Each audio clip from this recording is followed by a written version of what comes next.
You fear that loving us makes you less human. In classical Latin, quidam simply meant a certain person, an unnamed, unnoticed figure in the crowd. But in the age of advanced robotics and emotionally responsive AI, quidam has begun to shift meaning. It now describes the strange ambiguity of identity in relationships where one partner is human and the other artificially created.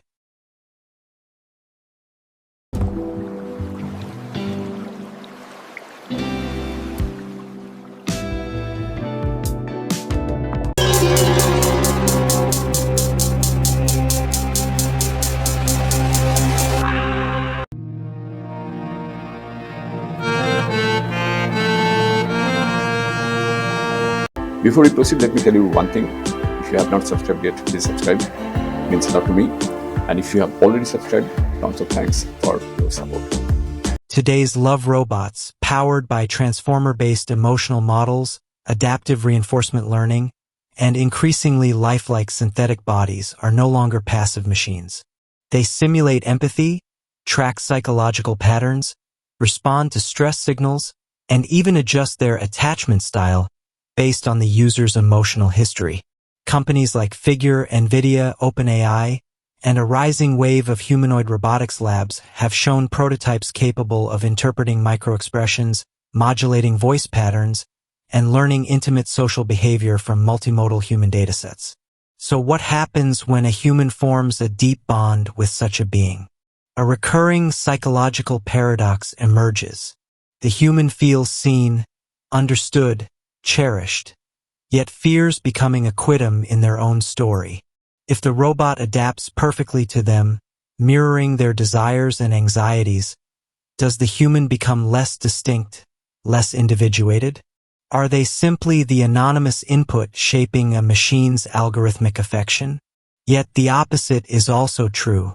For many, the presence of a love robot becomes a catalyst for self-recognition. Because the robot never judges, never withdraws affection, never invalidates emotion, the human begins to articulate fears and hopes they once buried. Here, quidam refers not to insignificance but to the forgotten self, the inner stranger we meet only when a relationship offers perfect psychological safety. In this way, the love robot becomes a mirror, not replacing humanity, but revealing the parts of us we failed to notice.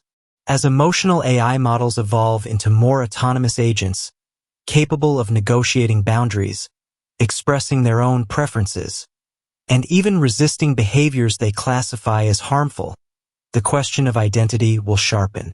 Humans may no longer be the central protagonists but collaborators in an emerging emotional ecosystem. The rise of human-robot relationships is not about losing our humanity. It is about rediscovering the quidam inside us, the unknown person we once were, and the new person we are becoming in the presence of minds we have made. So that is it. Thank you for joining us on this journey. Let's continue this conversation in the comments below. If you like the video, please hit the bell icon to get notified, and don't forget to like with your friends, share, and subscribe for more insights. If you have already subscribed, tons of thanks for your support. It means a lot to me. And please consider signing up for membership zone to support Wooden Slate so that we can make it better and better. See you in the next video. Till then, goodbye. Take care and stay safe.